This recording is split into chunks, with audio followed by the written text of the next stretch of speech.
the United States of America to the Republic of Angola and the Democratic Republic of Sao Tome and Principe, Dr. Tulinambo Mushingi.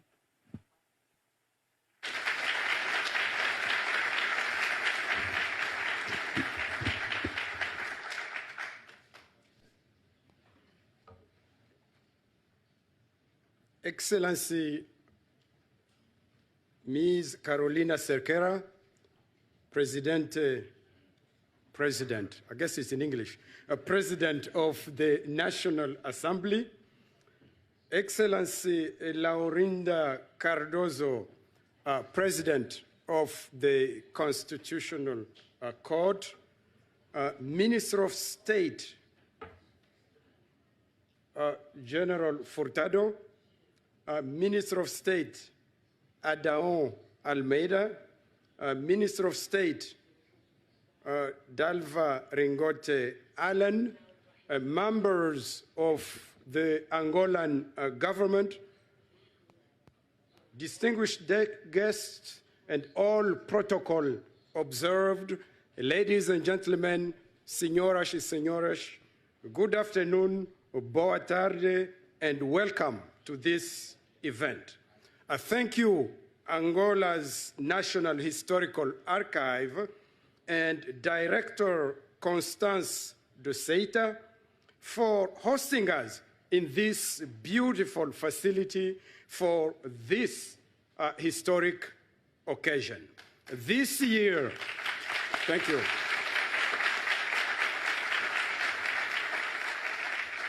This year marks 30 years of diplomatic relations between the people of Angola and the people of the United States of America, between the government of Angola and the government of the United States of America. Today, as a continuation of that celebration, I have the distinct honor to introduce the first ever visit of a United States of America Secretary of Defense to Angola. Secretary Austin is a man who needs no introduction, but I will try anyway. But I want to briefly highlight his incredible career and the significance of this visit for the USA-Angola relationship. Secretary Austin graduated from the United States Military Academy at West Point, beginning, ladies and gentlemen, a 41-year military career that took him from infantry officer to 4-star general. In 2021, President Biden asked him to return to service, duty and service, to return to service as a civilian, to lead the men and women of our Department of Defense, and more importantly, to build partnership with our friends and allies around the world, including Angola. His visit to Angola highlights the shared security goals between our two nations, between our two people.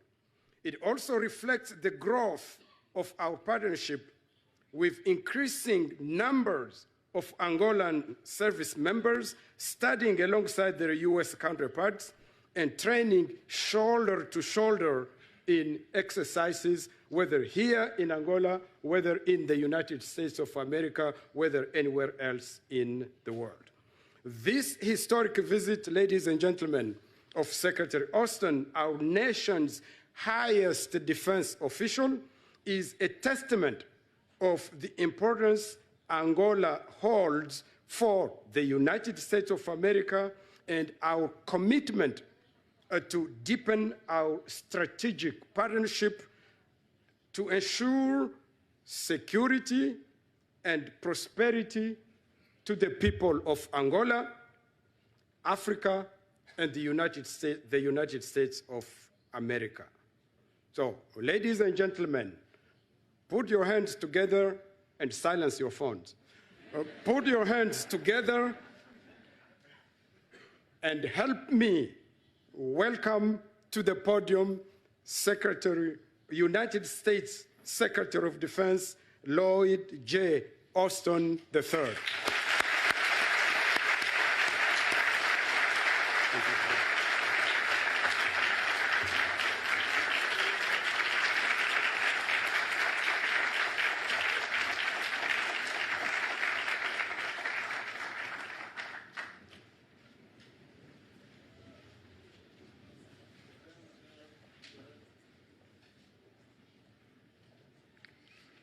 Well, thank you, Ambassador, for that very kind introduction. And good afternoon, everyone. You know, this really is an outstanding crowd. Mr. President, ministers of state, ministers, justices, ambassadors, distinguished guests, thank you all for being here today. It is indeed the honor of a lifetime to be here with all of you. And this is my first trip across Africa as a U.S. Secretary of Defense. And it's also the very first visit, as you heard the ambassador say, the very first visit to Angola by an American Secretary of Defense. So it is especially fitting that we are gathered at Angola's National Archive, because I believe that we can make even more history together, and we can make even more progress together. My team and I arrived in Angola yesterday after some great meetings with our valued partners in Djibouti and Kenya. And I'm especially pleased to be wrapping up a busy week-long trip to Africa here in Angola. Over the past few years, America's relationship with Angola has taken huge strides, and Angola has become a highly valued, highly capable partner for the United States and a rising leader in the region and beyond. So we're deepening our cooperation with your government on military modernization and training, maritime security, and medical readiness. And we're committed to working together even more closely on peacekeeping, climate, intelligence, space cooperation, and more. So I'm here in Angola to strengthen that robust and equal partnership. But I'm also here to underscore an important point, and that is that Africa matters. It matters profoundly to the shape of the 21st century world. And it matters for our common prosperity and our shared security. And Africa also matters deeply to the United States and to my boss, President Biden. And I can tell you firsthand that the President believes that Africa's success is crucial to all of our futures. You know, his passion for Africa goes all the way back to his days as a young senator. So, when President Biden spoke to African leaders from 49 countries, he said it from the heart. The United States is all in on Africa's future. Now, the President also knows that the continent faces major challenges. Africa is on the front lines of many of the 21st century's most urgent shared threats: pandemics, food insecurity, the climate crisis, terrorism, the plundering of resources, and the return of autocracy.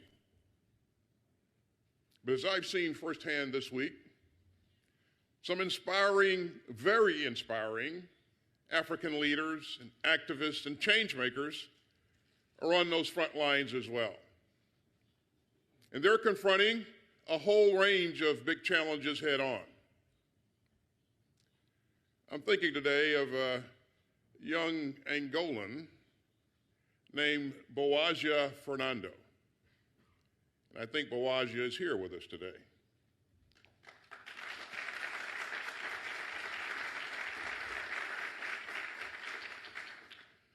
Boaz is an entrepreneur working to end food insecurity here in Angola. And several years ago, he received a fellowship from our State Department to study in the United States. So this son of Angola found himself in Iowa.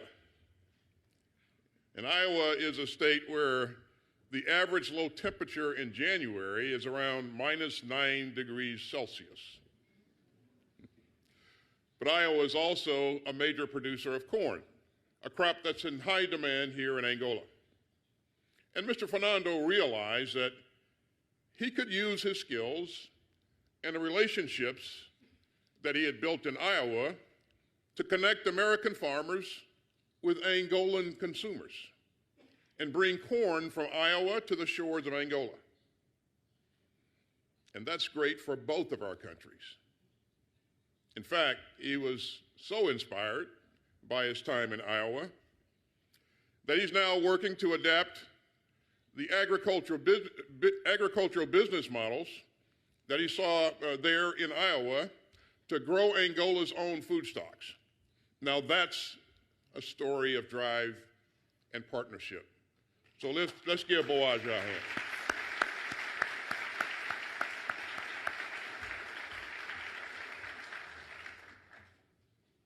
And that's just a tale of one young person. But when you stack together all the energy of this country and this continent, and when you add up everything that I've seen this week, well, I come away from this trip with a whole lot of optimism about Africa's future. As President Biden says, there's a fundamental truth of the 21st century, that our own success is bound up with others succeeding as well. So when we all have a seat at the table, when we work as equals towards shared goals, when we listen and not just lecture, when we invest in our common security, then we have building blocks for a partnership of principle and progress. The United States is deeply committed to making sure that Africa enjoys all of the protections of the international rules and norms that advance security and prosperity. You know, other countries may see African countries as proxies or even pawns. But we see African nations as partners. The Biden administration believes that the future is being written today in Africa. And we want to move forward together through growing partnerships rooted in mutual cooperation and mutual respect. Now, you've heard this administration's commitment to Africa from President Biden, Vice President Harris, Secretary of State Blinken, the First Lady, and many more. But as the Secretary of Defense, I'd like to focus today on how we can build on defense partnerships that advance our shared security and extend our shared values. So I'd like to talk about how the United States military is working with our valued partners in Africa to make the continent and the world more secure, more open, and just. I'll talk frankly about the challenges that we face on security, counterterrorism, and 21st century dangers. And I'll tell you why I'm so optimistic that our shared future is one of peace, prosperity, and above all, freedom. Now, our military cooperation with our African partners today is far stronger than it was just a few years ago. We're working to deepen defense relationships that are rooted in equality and mutual respect. We're joining hands with new partners and building new coalitions to oppose aggression and uphold sovereignty. And we're empowering our partners to pursue locally, nationally, and regionally led solutions to the dangers that they face. These threats include violent extremism, piracy, cyber vulnerabilities, and climate disasters. All too often made worse by weak governance and predatory institutions and persistent poverty. So we're determined to work with our valued African partners to develop the capabilities that they need to keep their people safe. So our outstanding U.S. Africa Command, led by General Michael Langley, provides a range of support to our partners in Africa. And that includes professional military education, capacity building, counterterrorism, logistics, and much, much more. To further grow the capacities of our African partners, President Biden last year established the 21st Century Partnership for African Security. Now, this important initiative supports AFRICOM's work up and down the continent, from building up maritime capabilities and capacities in Djibouti to training alongside Kenyan forces on special operations. Now, many of our partnerships, including with Angola, focus on our expanding cooperation on maritime security. African coastal nations must be able to tackle threats at sea, from trafficking and piracy to illegal and unregulated fishing. So we're working with our partners to block illicit activity, to deepen interoperability at sea, to protect local fisheries, and to keep the commercial shipping lanes free for everyone. Now, far too many Africans still face persistent threats from violent extremist organizations. Terrorist groups like Al-Shabaab and ISIS deliberately target innocent civilians and wreak havoc on communities across the continent. And their cruelty propels waves of suffering and instability that spill across borders. So African security forces must be able to combat these groups and defend their sovereignty to protect their people. And that's a key focus for AFRICOM. Last year, the United States reestablished a small, persistent military presence in Somalia. That has led us to do far more to advise, assist, and train the forces taking the fight to Al-Shabaab. And under President Hassan Sheikh, Somalia has made important strides towards retaking its territory and disrupting the group's vicious attacks. We're also deepening our counterterrorism cooperation with Kenya, Morocco, Tunisia, Djibouti, and many others.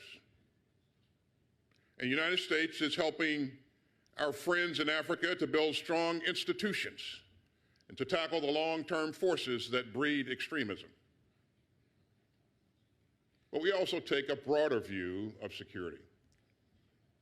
You know, it's always easier to stamp out an ember than it is to put out a blaze. So we're doubling down on conflict prevention, especially through the U.S. strategy to prevent conflict and to promote stability.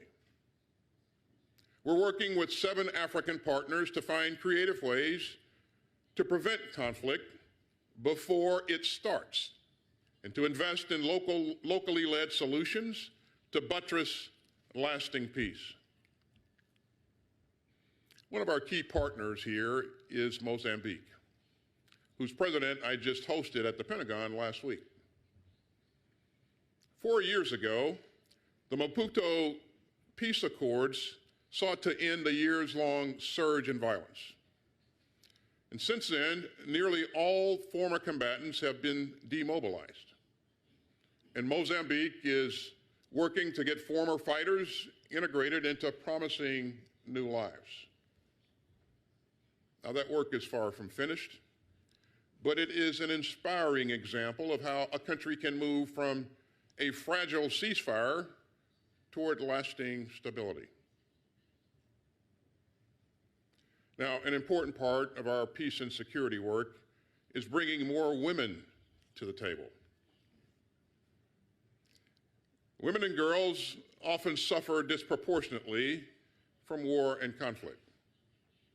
But when women get to lead, when they can participate and participate fully as negotiators, the chances of a just and lasting success go way up.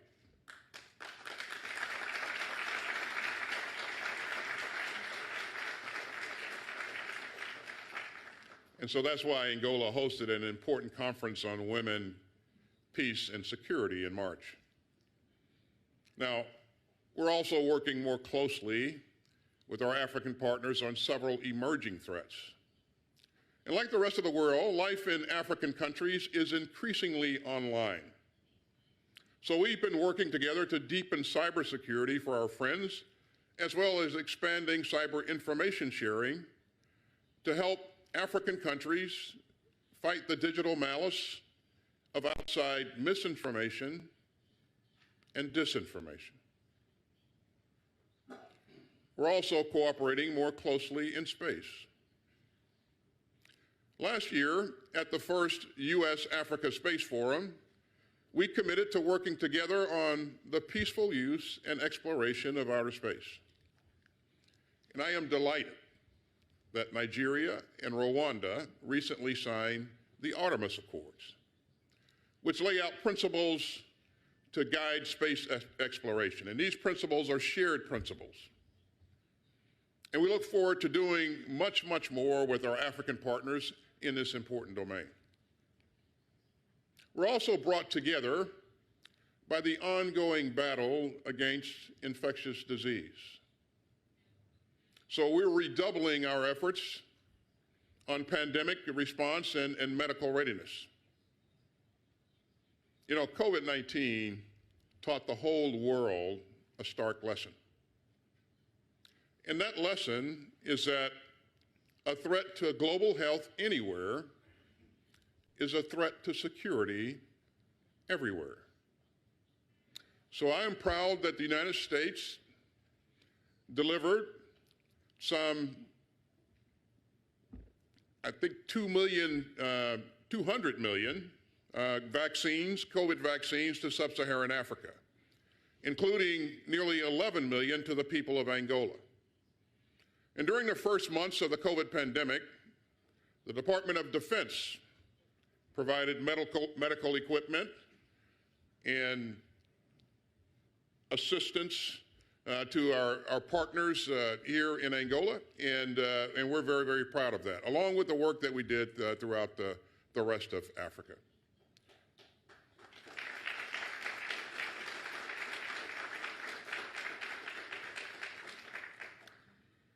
AFRICOM also works regularly alongside our African partners to prevent outbreaks and stand up clinics and field hospitals and train for future crises. Last year, right here in Angola, your armed forces hosted the first medical readiness exercises ever conducted in this country. And earlier this year in Kenya, U.S. and Kenyan military medical personnel treated Kenyan patients together during a 2-day clinic.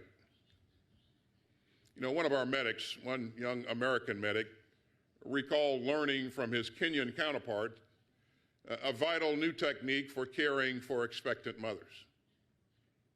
And that's just another example of the expertise that our African partners bring. Now, that takes me to the climate crisis. And this continent has seen firsthand how unpredictable weather and natural disasters and other fallout from climate change can produce poverty, instability, and insecurity. So we're working with our African partners to grow your capacity to stand up early warning systems, improve resilience, and strengthen emergency management. And AFRICOM is working with our partner militaries to improve their readiness, preserve land, and protect natural resources. There's a common thread running through these many areas of cooperation. Our work together supports our shared interest in a secure, resilient, and open Africa, governed by laws and rules that allow everyone to prosper. And so the United States will never take your partnership for granted. The people of Africa deserve to chart their own sovereign paths. And so we aren't asking African countries to choose any side other than their own. You see, Africa deserves better than outsiders trying to tighten their grip on this continent. Africa deserves better than autocrats selling cheap guns and pushing mercenary forces like the Wagner Group or depriving grain from hungry people around the world. As President Biden has said, the future will belong to those who embrace dignity and not trample it. So we want our work together to produce lasting security and not a brittle status quo. And we can all see the damage when leaders turn predatory or institutions grab resources for themselves. For lasting success, African countries need responsive, transparent, and civilian-led institutions that uphold human rights and defend the rule of law and work for all of the people.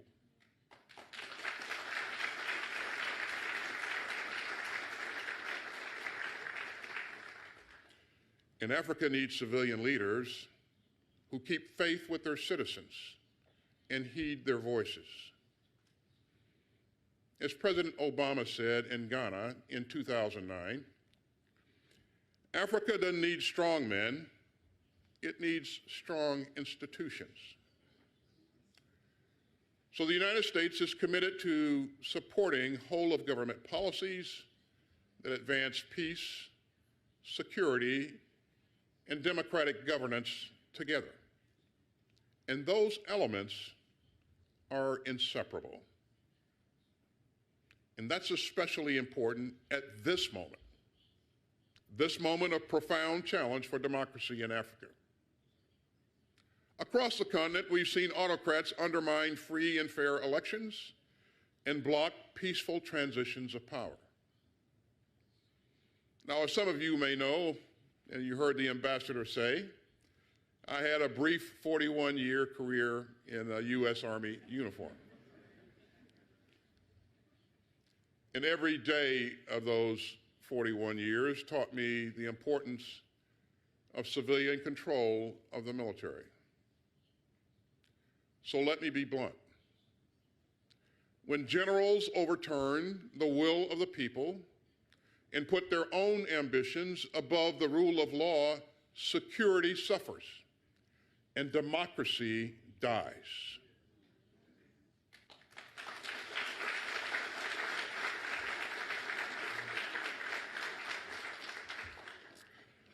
As the Biden administration strategy for sub-Saharan Africa notes, effective, legitimate, and accountable militaries and other security forces are essential to support open, democratic, and resilient societies and to counter destabilizing threats. Or to put it more bluntly, militaries exist to defend their people and not to defy them. And Africa needs militaries that serve their citizens and not the other way around.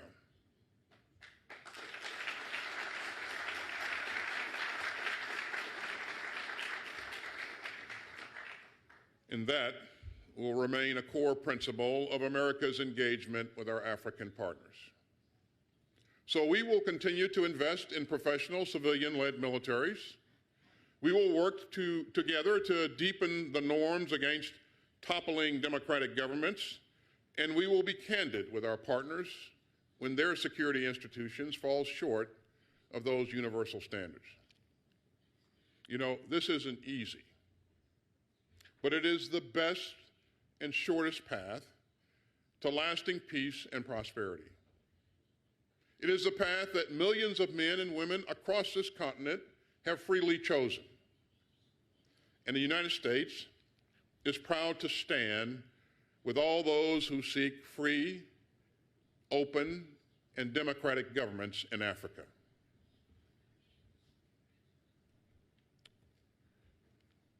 Ladies and gentlemen, I've been deeply, deeply moved by the hospitality, the leadership, and the idealism that I've witnessed this week. I'm also moved to be here today at a site that enshrines Angola's past, both the glory and the grief. You know, it's very American to believe that hope can be stronger than history, but it's also very African. We all know that the United States and Angola were first connected by the slave trade. And 4 centuries ago, slavers from far away put the men and women and children of this country into shackles. People who looked just like you and me. And the horrors of slavery will always be a part of the shared history of our two countries, and we must never forget them. And today, our countries are joined in very different ways, and by our shared dream of a bright future that can help to heal the agony of the past. And today, the ocean that once carried desperate and enslaved people from Angola to America has become a basin of peaceful cooperation. And last year, the United States and Angola were 2 of the 18 countries that signed the joint statement on Atlantic cooperation, declaring our shared commitment to a vast region of law, conservation, and peace. We know that the walk to freedom can be long, and no one gets it right all of the time. You know, I love my country so much that I fought for it. But America isn't trying to cover up for our imperfections. When a democracy falls short, when it falls short of its best traditions, as we all sometimes do, the whole world gets to see it. But that's not the point. The genius of a democracy is not that it's perfect.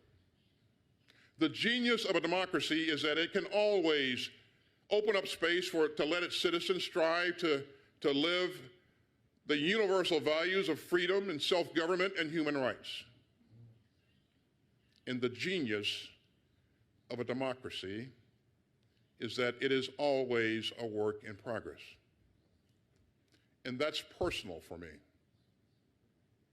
I am a child of America's segregated South. I grew up in a time of legalized and racist segregation in America. And I stand here today in Africa as America's first Black Secretary of Defense.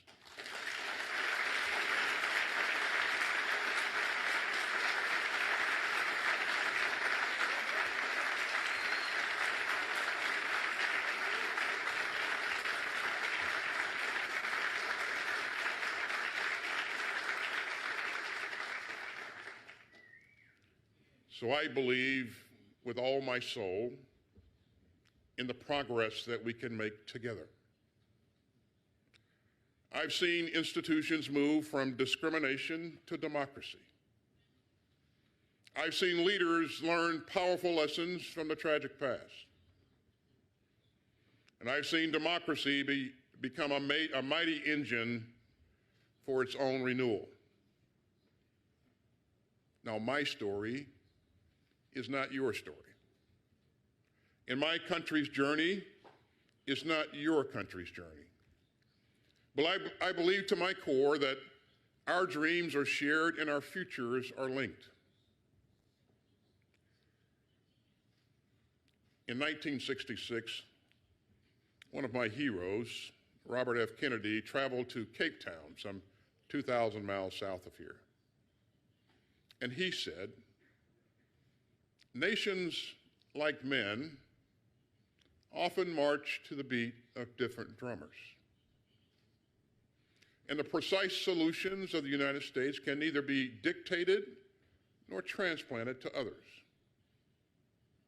But what is important is that all nations must march toward increasing freedom, and toward justice for all, and toward a society strong and flexible enough to meet the demands of all of its people, whatever their race, and the demands of a world of immense and dizzying change that face us all." Now, ever since Senator Kennedy spoke those words, the immense and dizzying change that he described has only sped up. And there is one clear way to confront that change, and that is together. So in the years ahead, let us stand together as equal partners. Let us work together on the great security challenges of our times. And let us march together toward increasing freedom and justice for all. Thank you very much, and many, many thanks for your tremendous hospitality.